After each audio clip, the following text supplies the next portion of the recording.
Assalamualaikum warahmatullahi wabarakatuh. Kami dari kelompok 1 akan menjelaskan tentang teori cultural web. Nah, di sini teori cultural web ini dikemukakan oleh Gary Johnson yang memiliki 7 poin di dalamnya, yaitu yang pertama ritual dan rutin, cerita dan mitos, simbol, struktur kekuasaan, sistem kontrol, struktur organisasi, dan yang terakhir adalah paradigma. Nah, untuk penjelasan lebih lanjut mengenai poin-poinnya itu akan dilanjutkan oleh teman-teman saya.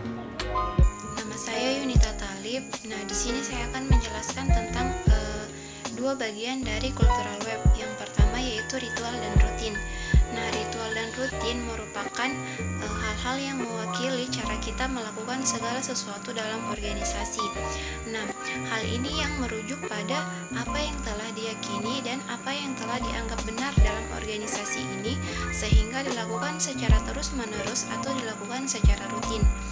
Selanjutnya yaitu cerita dan mitos.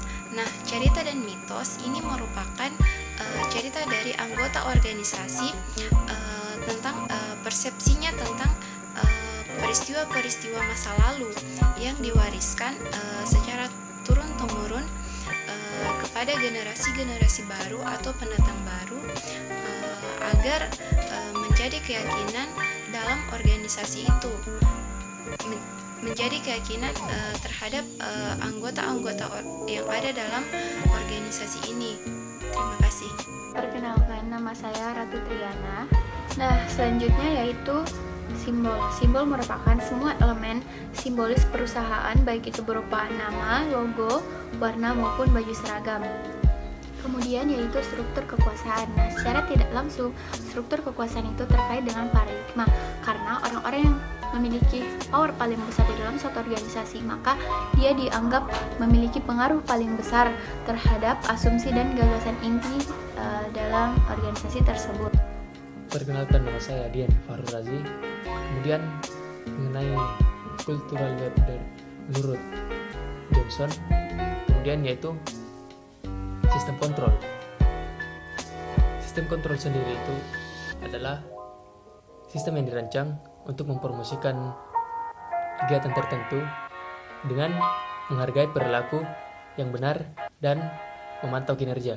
Ya, yang dimaksud sistem kontrol di sini yaitu bagaimana di dalam organisasi dapat sebuah sistem atau struktur yang ada di dalam organisasi yang tugasnya untuk memantau dan juga mengontrol apa saja yang dikerjakan oleh para anggota maupun para staf-staf yang ada dalam sebuah organisasi.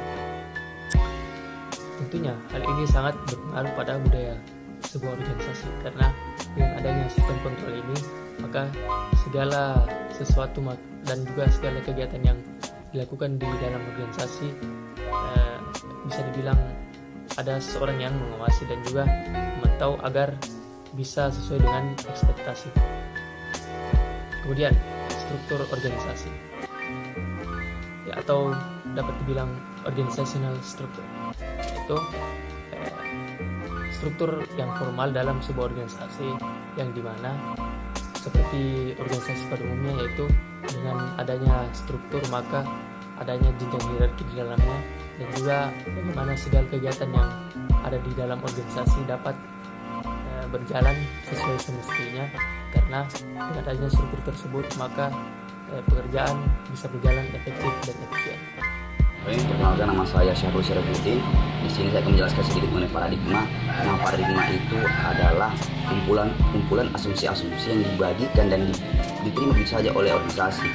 Maksudnya di sini kita memberikan sebuah asumsi-asumsi baik atau buruk tentang organisasi atau kultur organisasi tersebut pada orang lain, entah itu anggota dari organisasi tersebut atau bukan anggota dari organisasi tersebut. Nah, mungkin cukup sekian, terima kasih. Oke guys, itulah tadi penjelasan mengenai teori cultural web yang dikemukakan oleh Gary Johnson. Saya mewakili teman-teman mengucapkan terima kasih atas perhatiannya. Wabillahi taufiq wal hidayah. Assalamualaikum warahmatullahi wabarakatuh.